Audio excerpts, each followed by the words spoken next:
श्री शिवाय नमस्तु भयम। दोस्तों, जैसा कि आप सभी लोग जानते हैं कि 8 जुलाई 2026 यानी बुधवार को पड़ रही है आषाढ़ मास की कृष्ण पक्ष अष्टमी तिथि। और दोस्तों, ये वह तिथि है जो आषाढ़ मास में पड़ने वाली सबसे बड़ी तिथि है, क्योंकि ये बुधवार के दिन पड़ रही है और इसका बहुत ही बड़ा और विशेष महत्व होता है। पूज्य गुरु जी ने कहा है कि अगर कभी भी मौका लग जाए और आषाढ़ मास की अष्टमी तिथि बुधवार को पड़ जाए तो आप लोगों को 7 हरे मूंग वाला उपाय तो अवश्य ही करना चाहिए। इन दोनों का संयोग बहुत ही कम आता है। इसी के साथ में गुरुजी ने अपनी शिव पुराण कथा में बताया है कि इस दिन आपको 7 हरे मूंग वाला उपाय तो आपको जरूर ही करना चाहिए, क्योंकि ऐसा दिन पूरे साल में सिर्फ एक ही बार आता है। और दोस्तों, आप सभी लोग जानते हो कि बुधवार अष्टमी तिथि का अगर सबसे बड़ा कोई उपाय है तो वह 7 हरे मूंग वाला उपाय है। तो दोस्तों, बुधवार अष्टमी तिथि के दिन आप लोगों को इस 7 हरे मूंग वाला उपाय को जरूर करना है। बहुत सारे लोग होंगे जिन लोगों ने इस उपाय को ना किया हो, मतलब पूरा साल निकल गया, उन्होंने किसी भी दिन इस 7 हरे मूंग वाला उपाय को ना किया हो। पर दोस्तों, आपके पास एक आखिरी मौका बचा हुआ है जो कि 8 जुलाई के दिन है। इस दिन आप लोगों को इस वाले उपाय को जरूर कर लेना है। भले ही आपने पूरे महीने भर इस उपाय को ना किया हो, पर अगर आपने इस आषाढ़ मास के बुधवार अष्टमी तिथि के दिन अगर इस वाले उपाय को कर लिया तो आपको इस उपाय को करने का वो फल मिलेगा जिसकी आपने कभी कल्पना भी नहीं करी होगी। आप लोग इस वाले उपाय को एक बार जरूर कर लेना है ताकि आप लोगों के हाथ से यह मौका ना जा सके और आपको इस उपाय को करने का फल मिल सके। दोस्तों, ये उपाय को करने के पंडित जी ने अपनी अभी की ही श्री शिव महापुराण की कथा में बताया है जी। इस उपाय को आज हम आपको बहुत अच्छे से समझाने वाले हैं। इस वीडियो को देखने के बाद इस उपाय को समझने के लिए आपको कोई और वीडियो को देखने की जरूरत नहीं पड़ेगी। तो चलिए दोस्तों, आज आप उपाय को शुरू करते हैं। यह है इस आषाढ़ मास के बुधवार अष्टमी तिथि के दिन। यह इतना खास होता है, इतना महत्वपूर्ण होता है। देखा गया है कभी कभी बड़े बड़े पूजा पाठ अनुष्ठान से जो मनोकामना पूर्ण नहीं होते, वह आषाढ़ मास की बुधवार अष्टमी तिथि के दिन एक छोटे से उपाय करने से ही आपकी मनोकामना पूर्ण हो जाती है। और बहुत सारे लोगों ने इस उपाय को किया भी है और उनको इस उपाय को करने का फल भी जरूर मिला है। अगर आप लोग इस उपाय को करना चाहते हैं तो आप इस उपाय को पहले अच्छे से समझ लेना, सुन लेना, उसके बाद करना, आपको इस उपाय का फल जरूर मिलेगा। और इस उपाय को कर लेने से आपके घर में चाहे किसी भी प्रकार की दुख और समस्या क्यों ना चल रही हो, आपको उसका कारण भी नहीं पता है कि भाई यह समस्या किस कारण से चल रही है। उसका कुछ भी कारण हो सकता है, जैसे पितृदोष हो सकता है या किसी भी तरह का मंगल दोष भी हो सकता है। तो इस दिन आप लोगों को ये का उपाय कर लेना है। ये एक ऐसा उपाय है जिस उपाय को अगर किसी विशेष दिन पर किया जाए तो भाई उस विशेष दिन का जो है वह तो हमें मिलता ही मिलता है, पर हमने उस दिन पर इस उपाय को किया है तो हमें उससे भी बड़ा फल मिलता है और फल बहुत जल्दी मिलता है, क्योंकि आप इस उपाय को बहुत ही बड़े और विशेष दिन पर कर रहे हो। तो चलिए अब उपाय के बारे में बात करते हैं, लेकिन उससे पहले आप लोगों को यह जानना आवश्यक है कि आखिर यह उपाय किस समय करना है, किसको करना है और कैसे करना है। तो चलिए हम आगे आपको वीडियो में एक एक करके बता देते हैं। लेकिन उससे पहले अगर आप लोग हमारे चैनल पर पहली बार आए हैं या फिर मेरी आवाज आज पहली बार सुन रहे हैं तो हमारे चैनल को सब्सक्राइब जरूर कर लेना और इस वीडियो को लाइक करके कमेंट बॉक्स में श्री शिवाय नमस्तु भयम ओम नमः शिवाय जरूर टाइप कर देना। तो दोस्तों, इस 7 हरे मूंग वाला उपाय को हमें इस बुधवार अष्टमी तिथि के दिन कैसे करना है, किसको करना है, किस समय करना है और कहां करना है, ये सारे सवालों के जवाब आपको इस वीडियो में मिल जाएंगे। और जो ये वीडियो देखेगा भाई, उसको 7 हरे मूंग वाला उपाय जरूर करना चाहिए, क्योंकि इस दिन एक हरे मूंग का भी बहुत ही बड़ा और विशेष महत्व होता है। और जब बात आ जाए 7 हरे मूंग वाला उपाय की तो ये सोने पे सुहागा वाली बात हो जाती है और ये एक बहुत ही बड़ा उपाय हो जाता है इस बुधवार अष्टमी तिथि का। तो अब दोस्तों, इस 7 हरे मूंग वाला उपाय को आखिर करना है।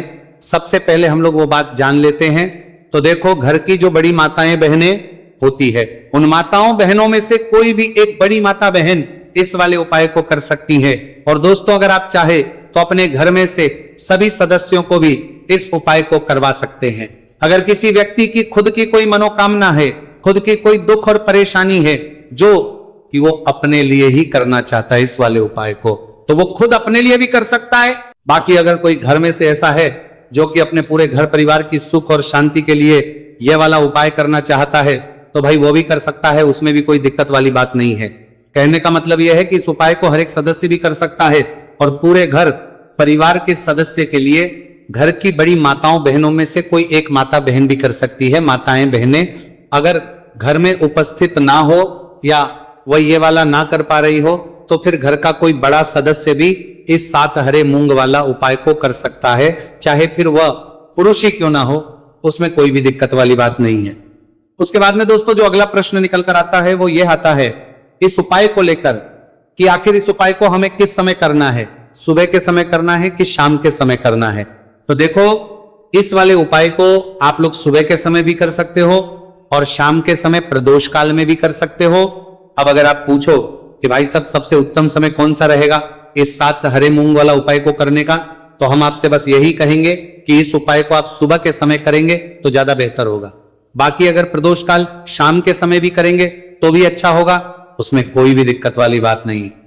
तो अब दोस्तों जो अगली सबसे बड़ी और महत्वपूर्ण बात आती है वो ये आती है कि सुबह अगर हम उपाय को करेंगे तो हमें कितने बजे से लेकर बजे तक के बीच में करना है, और शाम के समय प्रदोष काल में करेंगे तो हमें कितने बजे से लेकर कितने बजे के बीच में करना है। तो देखो सुबह जितनी जल्दी हो सके आप उपाय को करने की कोशिश करना। बाकी अगर किसी कारणवश लेट भी हो जाओ, थोड़ी देर भी हो जाए, तो 10 या 11 बजे तक भी आप उपाय कर लेना, पर 12 बजे से ज्यादा देरी ना हो। ठीक है, इस बात का ध्यान रखना।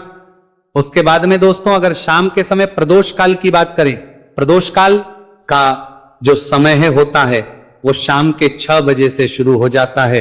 मतलब शाम के 6 से लेकर 7 बजे के बीच का जो समय होता है यह समय प्रदोष काल का समय होता है। तो आप इस उपाय को 7 या 8 बजे के बीच में भी कर सकते हो।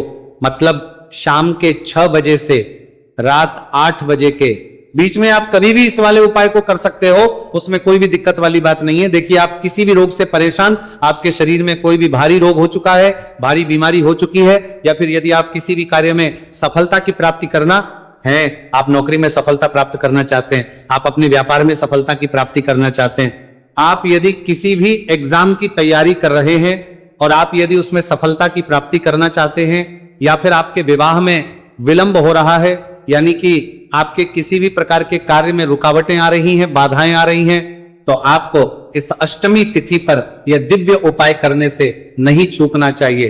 तो चलिए दोस्तों जानते हैं इस उपाय के बारे में, लेकिन उससे पहले पूज्य गुरुदेव की ही कथा के अनुसार आपको इस उपाय को बहुत विस्तार से समझाने का प्रयास करेंगे। लेकिन उससे पहले यदि आप भगवान शिव के सच्चे भक्त हैं तो हमारे इस वीडियो को लाइक जरूर करें। देखिए पूज्य गुरुदेव ने बताया है कि बुधवार का दिन बुद्धि ज्ञान और विवेक के प्रदायक देव भगवान गणेश को समर्पित होता है, और जो भगवान गणेश है वह भगवान शिव के सबसे प्रिय है। तो बुधवार के दिन किया जाने वाला यह हरे मूंग का उपाय महादेव के साथ साथ भगवान गणेश को समर्पित होता है, गणेश को भी प्रसन्न करने वाला है। देखिए इस वीडियो में हम पूज्य गुरुदेव द्वारा बताए गए 2 बहुत ही खास उपायों के बारे में जानने वाले हैं।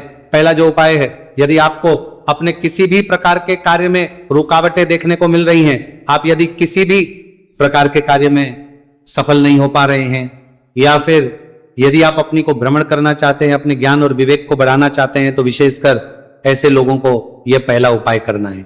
तो देखिए इस उपाय को करने के लिए सबसे पहले तो आपको मात्र हरे मूंग लेने हैं। देखिए दोस्तों आप इस उपाय के लिए 5, 7, 21, 51 जितने भी आपके पास हरे मूंग उपलब्ध हो जाते हैं उतने आपको मात्र हरे मूंग लेने हैं। लेकिन आपको एक विशेष बात का ध्यान रखना है कि जितने भी हरे मूंग के दाने लेंगे वो साबुत होने चाहिए, खंडित नहीं होने चाहिए। इस बात का आपको विशेष ध्यान रखना होगा। पूज्य गुरुदेव ने बताया है कि इस उपाय के लिए आपको मात्र हरे मूंग की ही आवश्यकता होगी। तो देखिए मात्र आपको जो ये हरे मूंग है इन्हें सीधे लेकर के पहुंच जाना होगा भगवान शिव के मंदिर में। देखिए दोस्तों गुरुदेव ने बताया है कि इस उपाय को आप सुबह से लेकर के शाम तक किसी भी समय में कर सकते हैं, लेकिन यदि आप पास समय है तो आप इस उपाय को प्रदोष काल के समय में भी कर सकते हैं, क्योंकि जिस दिन अष्टमी तिथि की तिथि होती है उस दिन प्रदोष काल के समय में साक्षात भगवान शिव शिवलिंग में ही विराजमान होते हैं। इसीलिए आपको पूरी कोशिश करनी है कि अष्टमी तिथि की तिथि पर आपको प्रदोष काल के समय में ही यह उपाय करना है। लेकिन किसी कारणवश यदि आपको समय नहीं मिल पाता है तो फिर आप इस उपाय को सुबह से लेकर के शाम तक किसी भी समय में कर सकते हैं। तो देखिए दोस्त, सबसे पहले तो आपके पास जितने भी हरे मूंग, चाहे आपके पास 5 हरे मूंगे, 5, 7, 21 जितने भी हरे मूंग हैं, उन्हें आपको अपने सीधे हाथ की हथेली में रखने हैं और आपको अपनी मुट्ठी के अंदर इन हरे मूंग को बंद कर लेना है। अब देखिए, आपको ये जो हरे मूंग की मुट्ठी है, इसे सबसे पहले तो भगवान शिव के शिवलिंग से स्पर्श करवानी है। देखिए दोस्तों, आप सभी को पता है कि जब हम शिवलिंग पर कोई भी सामग्री अर्पित करते हैं, उससे पहले हम अपनी मुट्ठी के माध्यम से उस सामग्री को शिवलिंग पर स्पर्श करवाते हैं। तो सबसे